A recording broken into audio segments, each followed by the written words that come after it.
Let's mic CM साहब। नमस्कार, let's mic CM साहब में आपका स्वागत है। मैं हूं राखी जैन। उत्तर 24 परगना जिले के बनगांव में पश्चिम बंगाल की मुख्यमंत्री ममता बनर्जी ने आज एसआईआर प्रक्रिया के खिलाफ रैली की।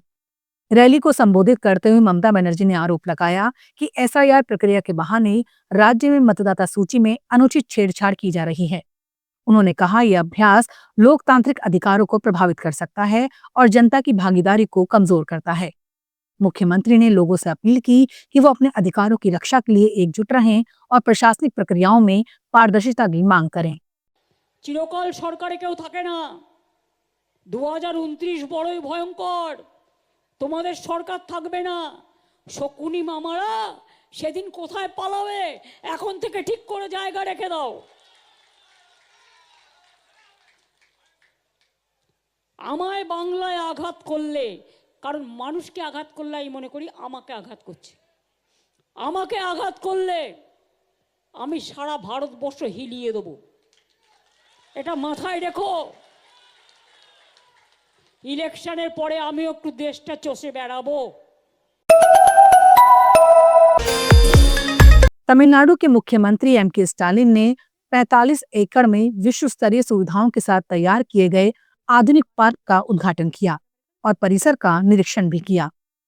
राज्य सरकार का कहना है कि सेमोजी पार्क कोयम्बटूर के लिए एक नया हरित पर्यटन केंद्र बनेगा, जहां नागरिकों के लिए मनोरंजन, सांस्कृतिक गतिविधियों और हरियाली से जुड़े कई आधुनिक स्थल तैयार किए गए हैं। उद्घाटन कार्यक्रम में स्थानीय लोग, जनप्रतिनिधि और अधिकारी बड़ी संख्या में मौजूद रहे। आनंदपुर साहिब में पंजाब के मुख्यमंत्री भगवंत मान ने गुरु तेग बहादुर जी की 350वीं शहीदी वर्षगांठ के अंतिम दिन आयोजित कार्यक्रम में बड़ी संख्या में जुटी संगत को संबोधित किया। मुख्यमंत्री भगवंत मान ने कहा, गुरु तेग बहादुर जी का बलिदान मानवता, धर्म और राष्ट्र की रक्षा का अद्वितीय उदाहरण है। उन्होंने कहा, गुरु साहिब का संदेश आज भी उतना ही प्रासंगिक है, निडर रहकर सत्य और न्याय के लिए खड़ा होना। कार्यक्रम में प्रदेश भर से आए श्रद्धालुओं ने गुरु तेग बहादुर की याद में आयोजित समारोह में हिस्सा लिया। बड़ी दुनिया दे विच कुर्बानियां दी हिस्ट्री है। अपने अपने धर्म लिए बड़े कुर्बान होए, बड़े बड़े पैगंबर वली इस धरती पे आए, पर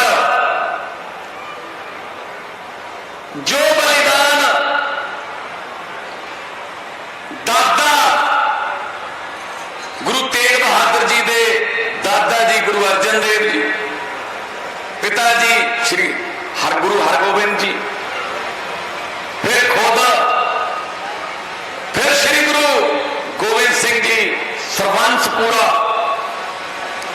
जो बलिदान इस पीढ़ी का कहूंगा, कई पीढ़ियां इकट्ठियां हो जाती जो बलिदान होया उसकी दुनिया च मिसाल नहीं मिलती। इसे करके नतमस्तक होना है, अपने काम छड्ड के कबीलदारियां दे नहीं अज घरों बाहर पैर नहीं पट्टिया जाता। इन्ने कामां कारां च लोग लगे, बुनियादी कामां कारां च। पर मैं 3 दिन हो गए सी इत्थे ही, कदे टैंक सिटी जाने, कदे किते गुरुद्वारा साहब इतिहासक ने मत्था टेकन जाने, संगत मिलती है, जाते जाते भी गड्डी खड़ा लेने, संगत मिलती है। कित्थों आए हो जी? असी जी बिहार तो आए, पटना साहब तो। कित्थों आए हो जी? असी बंगाल तो आए जी। कित्थों आए हो जी? राजस्थान तो आए हुए हैं जी। पंजाब के कोने कोने तो, हर पिंड तो, हर शहर तो, हर कस्बे तो आए हुए हैं। छत्तीसगढ़ के मुख्यमंत्री विष्णुदेव साय ने बताया कि राज्य को अब तक 7 करोड़ 83 लाख रुपए के निवेश प्रस्ताव मिल चुके हैं। उन्होंने कहा, ये केवल कागजी प्रस्ताव नहीं है, बल्कि कई परियोजनाओं पर धरातल पर काम शुरू हो चुका है। मुख्यमंत्री ने कहा, नई उद्योग नीतियों के साथ राज्य सरकार देश भर के उद्योगपतियों को छत्तीसगढ़ में निवेश के लिए आमंत्रित कर रही है। अब छत्तीसगढ़ में नक्सलियों का कोई डर नहीं है, राज्य सुरक्षित है और उद्योगों के लिए अनुकूल माहौल उपलब्ध है।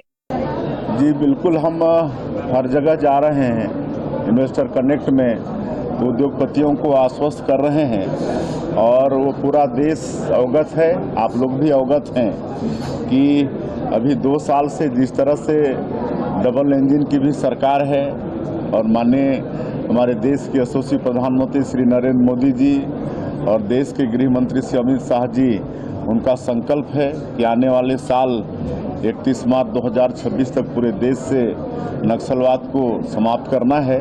और हमारे छत्तीसगढ़ में ज़्यादा तादाद में नक्सलवाद था, लेकिन 2 वर्षों में हमारे जवान बहुत मुस्तैदी के साथ, साहस के साथ लड़ाई लड़ रहे हैं। और अब ये मैं कह सकता हूँ कि नक्सलवाद की कमर टूट गई है, नक्सलवाद अंतिम सांसें ले रहा है और माननीय प्रधानमंत्री जी का और माननीय गृह मंत्री जी का संकल्प अवश्य पूरा होगा।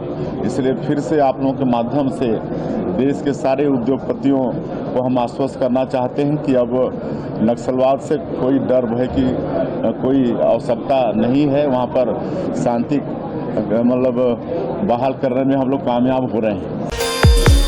दिल्ली की मुख्यमंत्री रेखा गुप्ता ने आज राजधानी में 70वें जन आरोग्य मंदिर का उद्घाटन किया। इस अवसर पर उन्होंने बताया कि इन नए केंद्रों के खुलने के साथ अब दिल्ली में लगभग 250 जन आरोग्य मंदिर सक्रिय रूप से सेवाएं दे रहे हैं। मुख्यमंत्री रेखा गुप्ता ने कहा, आज हमने 70 नए आरोग्य मंदिर जनता को समर्पित किए। हमारा लक्ष्य दिल्ली में 1000 से अधिक जन आरोग्य मंदिर स्थापित करने का है और सभी पर लगातार काम जारी है। आज हमने दिल्ली में 70 नए आरोग्य मंदिरों का उद्घाटन करके जनता को समर्पित किए हैं। अब दिल्ली में लगभग 250 के करीब जन आरोग्य मंदिर काम करना शुरू हो चुके हैं। हमारा टारगेट है कि 1000 से ऊपर आरोग्य मंदिर दिल्ली में बनाने हैं। लगातार उन सब पे काम चल रहा है। प्राइमरी सेक्टर में ये एक बहुत बड़ी उपलब्धि भी है और जो जनता के लिए ज़रूरत थी, जो चैलेंज था, उसको पूरा करने का काम सरकार कर रही है।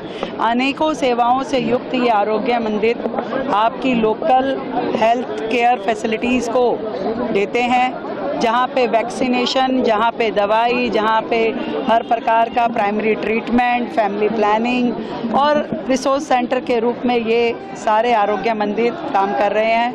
मैं बहुत बहुत बधाई देती हूँ दिल्ली की जनता को कि उनके वोट के निर्णय ने इतनी ताकत उनको दी कि आज उनकी ज़रूरत के काम दिल्ली में हो पा रहे हैं, लगातार हो रहे हैं, सतत हो रहे हैं और ये आगे भी इसी प्रगति पे रहेंगे। उत्तराखंड के मुख्यमंत्री पुष्कर सिंह धामी ने आज गुरु तेग बहादुर जी की 350वीं शहीदी पर्व पर कहा, गुरु तेग बहादुर का जीवन त्याग, साहस और धर्म की रक्षा के सर्वोच्च आदर्शों से भरा रहा है। धामी ने कहा, गुरु तेग बहादुर जी ने धर्म, संस्कृति और देश की रक्षा के लिए अपने प्राणों का बलिदान दिया।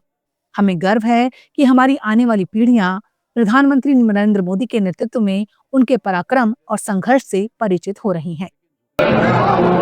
और अनेकों काम आज प्रधानमंत्री जी के नेतृत्व में हमारे पूरे सिख समाज के उनके उत्थान के लिए किए जा रहे हैं। चाहे वो अमृतसर कोलकाता कॉरिडोर का बनना हो या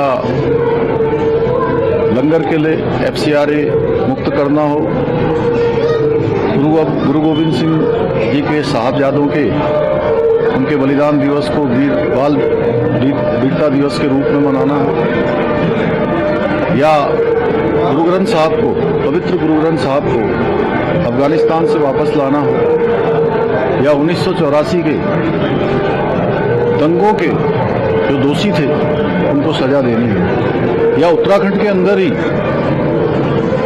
हेमकुंड साहब जाने के लिए जो यात्रा अत्यधिक कठिन और जो शारीरिक रूप से कमजोर हैं उनके लिए अत्यधिक कठिन यात्रा होती थी, उस यात्रा को सरल बनाने के लिए गोविंद घाट हेमकुंड साहब रोपवे का काम स्वीकृत करना होगा। ऐसे अनेक काम यहाँ पर किए जा रहे हैं। हम भी आदरणीय प्रधानमंत्री जी के नेतृत्व में हमारे सभी सिख समाज के उत्थान के लिए हर संभव यहाँ प्रयास कर रहे हैं। अभी अभी हमने शिक्षा में विधेयक लाकर जो अल्पसंख्यक शिक्षा के अंतर्गत होने वाले लाभ हैं उसमें सिख समाज को भी सम्मिलित किया है, जिससे कि वो भी सभी लाभ। लेट्स माइक सीएम साहब में फिलहाल इतना ही। देखते रहिए, सुनते रहिए लेट्स माइक। नमस्कार।